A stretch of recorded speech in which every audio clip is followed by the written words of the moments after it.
അപ്പോൾ അബ്രഹാമിൻ്റെ മൂന്നാമത്തെ പരീക്ഷ എന്ന് പറയുന്നത് അബ്രഹാമിൻ്റെ മകനായ ഇസഹാക്കിനെ, താൻ സ്നേഹിച്ച മകനെ ദൈവത്തിന് യാഗമർപ്പിക്കുക എന്നതായിരുന്നു.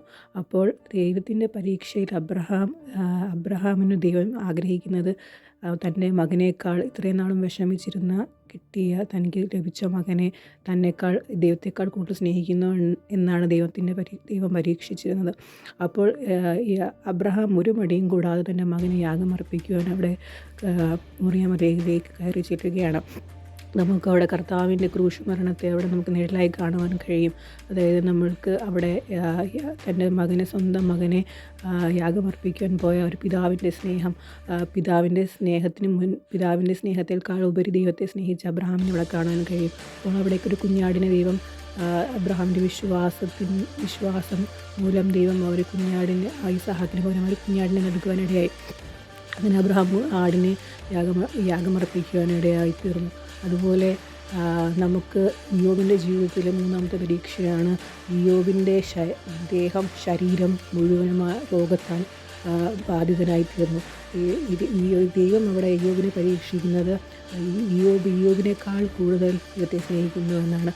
അപ്പോൾ ഇയ്യോബിൻ്റെ ജീവിതത്തിൽ ഇയ്യോബ് തന്നെക്കാളേറെ ദൈവത്തെ സ്നേഹിക്കുന്ന ഒരാളായിരുന്നത് കൊണ്ട് ദൈവത്തെ ഒരിക്കലും തള്ളിപ്പറഞ്ഞില്ല, ദൈവത്തെ സ്നേഹിക്കുവാനിടയായി തീർന്നു. ഇന്ന് നമ്മുടെ ജീവിതത്തിൽ ദൈവം ചോദിക്കുകയാണ്, അബ്രഹാമിൻ്റെ ജീവിതത്തിൽ വന്ന മൂന്നാമത്തെ ഘട്ടമെന്ന് പറയുന്നത്, നീ സ്നേഹിക്കുന്ന നിൻ്റെ മകനേക്കാൾ കൂടുതൽ ഇത്രയും വർഷം കാത്തിരുന്ന ദൈവം നൽകിയ തലമുറയേക്കാൾ നീ എന്നെ സ്നേഹിക്കുന്നു. അപ്പോൾ അബ്രഹാം ഒരു മടിയും കൂടാതെ പറയുന്നു, അതെ, ഞാൻ അങ്ങയെ സ്നേഹിക്കുന്നു, എൻ്റെ മകൻ ഇസ്ഹാക്കിനേക്കാൾ കൂടുതൽ ഞാൻ അങ്ങയെ സ്നേഹിക്കുന്നു. എന്നാൽ ഇയ്യോബിൻ്റെ ജീവിതം നോക്കിയാൽ നിൻ്റെ നിന്നേക്കാൾ ഏറെ നീ എന്നെ സ്നേഹിക്കുന്നു. ദൈവമേ, എന്നേക്കാൾ ഏറെ ഞാൻ ദൈവത്തെ സ്നേഹിക്കുകയാണ്. അപ്പോൾ രണ്ടുപേരും അവരുടെ പരീക്ഷകളിൽ പാസ്സാവുകയാണ്, അവരുടെ പരീക്ഷയിൽ ജയിക്കുകയാണ്. ഇസഹാക്കിനെയും ഇയ്യോബിൻ്റെ ജീവിതത്തിൽ ഇയ്യോബിൻ്റെ നഷ്ടമായ എല്ലാം ഇരട്ടിയായി തിരികെ ലഭിക്കുവാനിടയായി. പക്ഷേ നമ്മുടെ ജീവിതത്തിൽ നമ്മുടെ പരീക്ഷകൾ വരുന്നതിന് മുമ്പ് പരീക്ഷ എന്തുകൊണ്ടാണ് വരുന്നതെന്ന് എപ്പോഴെങ്കിലും ചിന്തിച്ചിട്ടുണ്ടോ? അബ്രഹാമിന് ദൈവം ഒരു പൊസിഷനിലാക്കുവാൻ ദൈവം ആഗ്രഹിച്ചിരുന്നു. ബഹുജാതികളുടെ പിതാവ് എന്നൊരു പൊസിഷൻ. ആ പൊസിഷനിലെത്തുന്നതിന് മുമ്പ് അബ്രഹാം പലവിധമായ ടെസ്റ്റുകളിലൂടെ കടന്നു പോകുകയുണ്ടായി. അതിൽ ആ 3 ടെസ്റ്റുകളാണ് നമുക്കെല്ലാവർക്കും അറിയാവുന്ന കാര്യമാണ്. അതുപോലെ തന്നെ ഇയ്യോബിനെ ഒരു നീതിമാൻ എന്ന് ദൈവം വിളിക്കുന്നുണ്ട്. ഇയ്യോബിൻ്റെ ജീവിതത്തിൽ ദൈവം ആഗ്രഹിക്കുന്നു, അതായത് ഇയ്യോബ് ഒരു ധനവാനാണ്. ധനികനായ ഇയ്യോബിനെ ഇരട്ടിയായി ദൈവം അനുഗ്രഹിക്കുവാൻ ദൈവം ആഗ്രഹിച്ചിരുന്നു. പക്ഷേ അതിനു മുൻപ് ദൈവം ഇയ്യോബിനെ അനേകം കഷ്ടതയിൽ കൂടെ പരീക്ഷണങ്ങളിലൂടെ കടത്തിവിടുകയുണ്ടായി.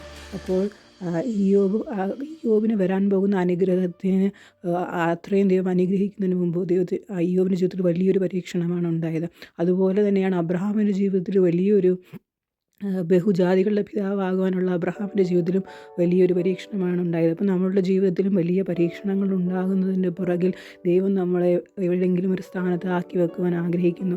ഈ ദിവസങ്ങളിൽ ആരെങ്കിലും ജീവിതത്തിൽ വലിയ കഷ്ടതയിലും പ്രശ്നങ്ങളിലും അകപ്പെട്ടു പോകുന്നെങ്കിൽ, അതിന് കാരണം അറിയത്തില്ല എങ്കിൽ, ദൈവം നിങ്ങളോട് പറയാൻ ആഗ്രഹിക്കുന്നത്, നിങ്ങളും ഈ ജീവിതത്തിൽ വലിയ ഒരു ആ ഒരു സ്ഥാനത്തേക്ക് ആക്കി വെക്കുവാൻ ദൈവം ആഗ്രഹിക്കുന്നു. ആ സ്ഥാനത്തിൽ വിശ്വസ്തയോടെ ആയിത്തീരുവാൻ, നിങ്ങളുടെ പരീക്ഷയിൽ തോറ്റു പോകാതെ അബ്രഹാമും ഇയ്യോബും വിശ്വസിച്ചതുപോലെ നമുക്കും ജീവിതത്തിൽ വിശ്വസിക്കുവാൻ ഇടയാകട്ടെ എന്ന് പ്രാർത്ഥിക്കുന്നു. God bless you.